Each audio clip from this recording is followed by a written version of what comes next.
بسم الله الرحمن الرحيم. اللهم صل وسلم وبارك على سيدنا محمد وعلى اله واصحابه اجمعين. ازيكم حبايبي، عاملين ايه؟ يا رب ان شاء الله تكونوا بخير. النهارده حبايبي هعمل لكم طاجن كده جميل قوي وسهل وبسيط. لو مستعجله وعاوزه تعملي فطار بسيط كده اهو سهل، هيساعدك ويعمل لك احلى فطار. وغير بقى الطعم، مش سهل بس طعم بقى وريحه تجنن ان شاء الله. يلا نعمله ايه؟ طاجن لحمه. طاجن لحمه في الفرن جميل هيعجبكم باذن الله. ولو عايزين تحطوا بطاطس برضو يتحط معاه بطاطس، دي حرين. عايزين تسيبوه ساده كده مفيش مشكله زي ما، بس انا يعني ايه بحب احط ايه معاه بطاطستين كده، بس مش دلوقتي، في نص السوا كده لما ادخله جوه الفرن واحس ان هو خلاص اللي بدات اللحمه تخش في نص السوا، هطلعه واحط عليه بطاطستين كده مكعبات واحطه ايه في الفرن. فيلا الاول نعمله ايه مع بعض. دي مقاديره: بصل على قد ما تقدري، البصل بقى ده اختياري، عاوزه بقى ايه 4 بصلات 5 بصلات زي ما انت عاوزه، ماشي. 5 فصوص توم او 6. إيه لو التوم بتاعك كبير يبقى 5 كفايه او 4. وسط كده زي ما انا عاوزه، يا اعملي 6 بس او توم. وده فلفل بارد، عاوزه تحطي حامي برده عليه مفيش مشكله، قطعيه صغير. ودي طماطم مقطعه برده مكعبات.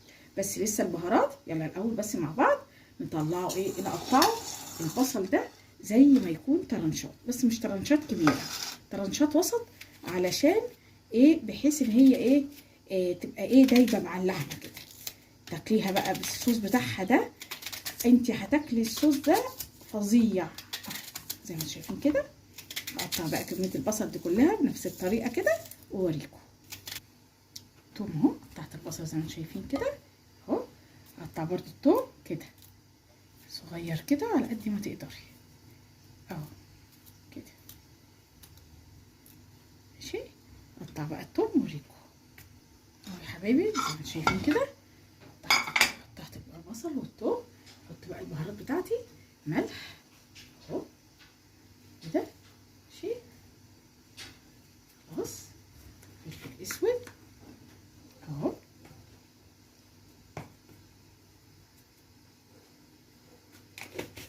بهارات لحمه معلقه يعني ايه، خليها نص معلقه كبيره كده بهارات لحمه اهو، بس كده.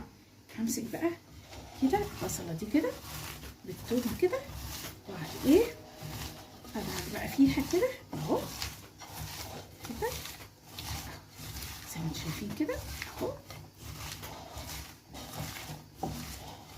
انا مولعه الفرن، لازم الفرن يكون سخن، وميه هنعوز شويه ميه عليها، فانا بغلي ميه، ماشي.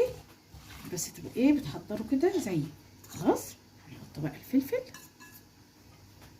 القطع ده، الطماطم. خلاص، قلب بقى كل المقادير دي كلها كده اهي مع بعضها بقى.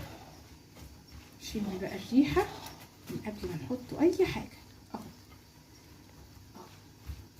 خلاص، جيب بقى اللحمه بتاعتي يا حبايبي.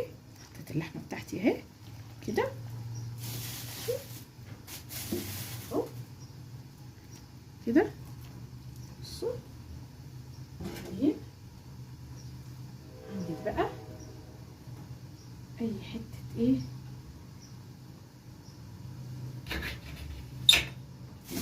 دهنه صغيره كده تحطيها في وسطيها كده، تقطعي حتت صغيره كده وفي وسطيها اهي، تديها بس طعم، بس لا اكتر ولا اقل اهي، ما تكتريش، ماشي. هي كده كده تديها بس طعم بسيط كده. خلاص، امسك بقى لحمه اهو، البصله دي كده اهو، نقلب ده كله في بعضه، خلي كله يتجانس مع بعض اهو. خلاص اهو اهو. يلا بقى نجيبوا الميه بتغلي، ميه بتغلي، لازم تكون ميه بتغلي عشان اول ما نحطوه في الفرن ما ياخدش وقت عمال ما تغلي في الفرن، لا نحط لها ميه بتغلي، هتغلي بسرعه. يا حبايبي شايفين كده غليت ميه اهو بصوا بقى، ما تحطوش ميه كتير، بس ايه وكده كده زي ما انتوا عارفين ان الخضار ده هينزل ميه. ماشي اهو، خلاص شايفين كده اهو. وهغطي بقى، هغطي عليها بالورق الفويل. حبايبي بقى اهو، هغطيه بقى ايه كده. تاني بقى عليه يامد، تاني بقى عليه يامد جدا. يلا هدخل الفرن بقى على درجة حرارة عالية من تحت لحد ما ياخد غلوتين، قيمة نص ساعة كده. وبعد كده احطه على الشبكة، واول ما يحس ابص اكشف عليه دخل في السوا. عايزه تحطي بطاطس زي ما انا قلت لك، هتحطي بطاطس مكعبات وتسيبيه يغلي غلوتين صغيرين، وبعدين طلع. مش عاوزاها، هي عاوزاها كده من غير بطاطس، هي اساسا بتتعمل من غير بطاطس. فكده جميل. ان شاء الله لما تطلع هوريها لكم. يلا حبايبي، يلا بقى نشوفوا ايه. نفتحوا عليه كده ونشوف الطاجن بتاعنا كده، بس بالراحه بقى لان ايه هو بيبقى ايه. بصوا بصوا عشان تاخدوا الفرن، خدوا بالكم من ايديكم. بصوا ايه رايكم بقى، ايه رايكم بقى في الجمال ده. بصوا اللحمه، بصوا بصوا اللحمه دايبه اهي، دايبه دابت. وانا حطيت مكعبين كده بطاطس زي ما قلت لكم فيه اهو. بصوا بصوا الجمال ده بقى، بصوا جميل جميل جميل. جربوه مش هتندموا والله، جميل جدا جدا. وفي الفخار بقى يدي طعمه جميل قوي. جربوا مش هتندموا باذن الله. طعمه ان شاء الله هيطلع حلو. انا لسه ما اديتوش بس انا عارفه طبعا، بس ريحته بقى جايبه اخر الدنيا. ان شاء الله تجربوه، وصفتي تعجبكم من رضاكم باذن الله. ما تنسوش حبايبي تعملوا لايك وتشتركوا في قناتي انا، واكتبوا لي في الكومنتات. انا دلوقتي ما عدتوش ولا تكتبوا لي ولا حد يعني المشاهدات قلت ليه بقى.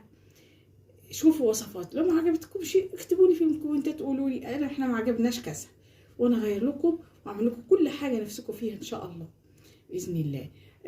ان شاء الله اشوفكم على خير في وصفات احلى واحلى باذن الله. والسلام عليكم ورحمه الله وبركاته.